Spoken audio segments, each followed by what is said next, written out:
Hello, everyone. Thanks for joining us on the program. While Rivers State is dealing with a controversial consensus ahead August 30 local government election, in the heart of the FCT, the Labour Party is waging a protest battle of its own this time, and it's against the nation's electoral umpire, INEC. Tonight, we'll dive into two stories gripping the nation, and we'd like to explore very deeply what's happening with the opposition Labour Party, what it means for its strength ahead of the 2027 election. Earlier today, the Julius Abure-led faction of the Labour Party marched on INEC headquarters, alleging that the names of their candidates were deliberately omitted from the list for upcoming FCT area council elections, as well as some National Assembly by-elections. INEC says it's acting within the law, but the Labour Party is crying foul. We're joined by Abayomi Arabambi, who's a key figure in the party, to help us unpack exactly what's going on within the opposition Labour Party. Mr. Arabambi, thanks for joining us on the program. We'll get back to that conversation in the course of this program. We're also turning our attention to Rivers State, where we're counting down to the August 30th local government election. The big news there is that the APC and the PDP appears to now have a united, some sort of strange arrangement to nominate candidates for the local government election. And though PDP and APC have announced a consensus arrangement on candidates, not everyone is really playing along. The opposition is threatening boycotts, internal factions within the APC remain fractured, and lawsuits are flying here and there. Critics are even taking aim at the legitimacy of the sole administrator purportedly overseeing this election, and we're going to be touching on that as well. That will be right after this break, everyone. Stay with us. Don't go away.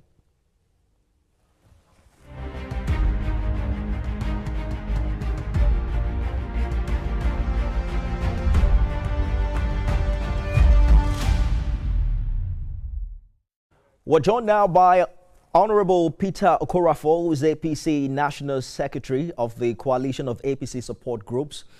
He joins us live from Rivers to help us understand developments in that part of the country. Honorable Okorafor, we hear that the APC and PDP in Rivers State have agreed to adopt consensus candidates for the forthcoming local government election. Explain to us how this partnership emerged.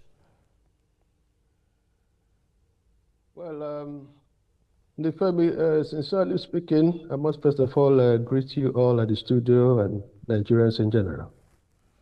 The events of Rivers State has been dramatic in recent time, going back 6 months ago. And watchers already know what has been playing out here, so it's not new to everybody. It's a case of a house on fire. And what we are witnessing is a trickling down effect of the consequences of those imbroglio that persisted this while.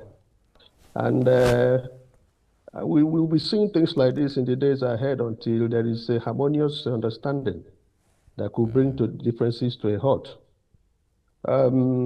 It's actually the battle of godfather and son that have led us to where we are. As for APC, which I am a member from 2013, we're intact in my state, in this state, and all over the country. But you see, the problem we're having here is one of disrespect. If you come to my house to be with me in my house, you must know that you are a guest and I'm your host. If those people who wants to come into APC comes into the house of APC, it is expected that they should know that they are guests at the first instance, and then there is a host. So whatever you are doing onward, you carry them along. It cannot be winner take it all. Well, interesting development in Rivers State. We've had objections from the Emeka Becker-led APC faction. Notably, a spokesperson, Darlington Waju, has called this consensus a mockery of internal democracy. Of course, we're also following very closely the position of the APC at the national headquarters. They say Rivers APC has been deeply divided between Tony Okocha and Mr. Becker, who claims that is backed by the court. Mr. Korafo, very difficult connection with you this hour, but walk us through what the APC must do moving to this local government election and even beyond the emergency rule in Rivers State. Yes, it's simple. First of all, it must believe in the principle of the rule of law. In that, presently there is a litigation on the structure, local government and state structure of the state, which judgment is yet to be vacated. And I know that we have a legal department and a legal officer in the party secretariat who should be able to advise the National Working Committee and the members and leadership of the party on the position of the law regarding what is transpiring in Rivers State concerning the local government and state executive structure. That, moving forward, you now consider the issue of harmony and peace building, because I see a political solution as a way forward. The party cannot pretend not to know that there is litigation on that matter. Who do you expect to champion this political solution? Because I recall that there was a letter to the National Working Committee to take over, to oversee this nomination process prior to the primary election on Saturday. Yes, I expect the new national chairman to champion that responsibility. It's an enormous task before him, but it becomes easy if you believe in equity and the rule of law. There's no way you can claim to be a leader of APC in this country and you will exclude the founding members of APC in the state. You have distributed names of persons that will partake as local government chairman or candidate of parties in the forthcoming 30th August local government election. But you have excluded foundational members of the party in the state who are also partaking in the same process. I can give you an example. Somebody like Dagogo Fubara.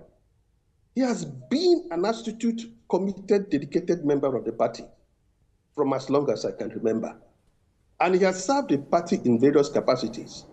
Served in the Presidential Campaign Council of the President Bola Tinubu, served in that of Buhari, served the party in so many capacities, and had remained committed till date. What is too difficult to use him as a pivot for peacemaking? Say, okay, PC, we recognize one of you who have done so well. Let's give him this local government. That's just by the way, not that I'm speaking for him, giving an instance. You can also say that I'm speaking for him. But this is what is expected of the peace process. You are a leader of one of the support groups for the APC. What has your group done? What are stakeholders doing to, engage or to foster conversations like this? Well, these are actually internal matters of the party, but I can assure you that so many of us have written our position, presented our position in writing to the national chairman to consider. And what I'm telling you now is our position, that they should look for a way to accommodate the foundational members of the party in the sharing of who becomes candidates of party. What you have as an arrangement presently is purely PDP, whether we are wearing the mask of APC or they are wearing coming out as PDP. It's purely a PDP arrangement. And we have our members. So what the party should do, I know there is a legal process. It can use a political solution. Okay, say we can come, Fubara come. Then the party national leadership will stay. Where is our party standing? If you will wear our mask, then let some of our own people wear that mask. And that is equity. And then you are respecting the law, the judgment of the court. It has not been vacated. I'm not speaking for anybody, but I'm advocating for what is right to be done. Let it be done. It is not just about Wike and Fubara. There are foundational members of APC.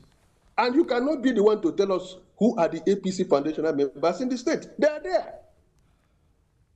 And stakes like this can actually dampen the morale of the real people that believes in the party structure in the state. It can dampen their morale. And these people that jump in can jump out tomorrow. Because they're already used to jumping. We have to go now, but there are multiple court cases challenging this election. Some NGOs have even challenged the sole administrator's authority to constitute the Electoral Commission. How are you reacting to this, and what's the position of your group? Well, when the matter is before the courts, I'm not a judge, I'm not a lawyer. Now, I'm saying, But do you think the what I election can should say- hold under this arrangement or not? I'm not asking you to talk about court matters. I'm saying, do you think the local government election should Okay. hold under the sole administrator or not? Well, I do not believe that, personally, I do not believe that election should hold under the sole administrator for obvious reasons.